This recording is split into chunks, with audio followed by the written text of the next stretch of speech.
লিখিত পরীক্ষার দাবিতে ফের সরব জেল পুলিশে আবেদনকারীরা।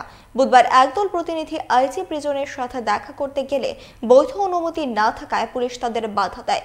তাদের অভিযোগ 2 বছর অতিক্রান্ত হলেও এখনো দপ্তর নিয়োগ প্রক্রিয়া সম্পন্ন করছে না। তাই করজোড়ে মুখ্যমন্ত্রীর কাছে দ্রুত নিয়োগ প্রক্রিয়া সম্পন্ন করার দাবি জানান চাকরি প্রত্যাশীরা।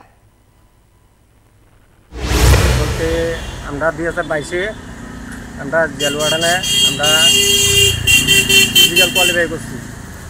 তারপরে দেখা যাচ্ছে আমরা ফিজিক্যাল কোয়ালিফাই করানোর পরে তারা আমরা কয়েক মাস পরে আমরা একটা আপডেট দিয়েছিল যে এমন রিটার্ন এক্সামটা আর ভাইভাটা নিব।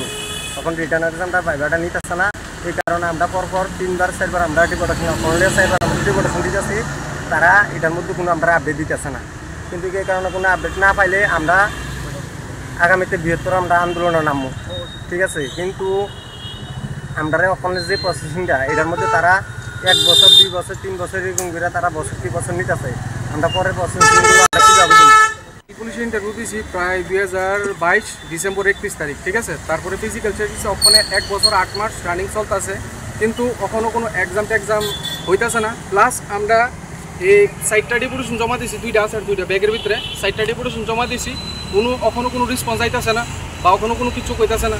তো আমরা মাননীয় মুখ্যমন্ত্রী ডক্টর মানিক সাহার কাছে আমরা কমো যে আমরা এক্সামটা প্লাস ভাইভাটা তাড়াতাড়ি যাতে দুর্গাপূজার আগে যাতে দ্রুতগতি দিয়ে দেয়।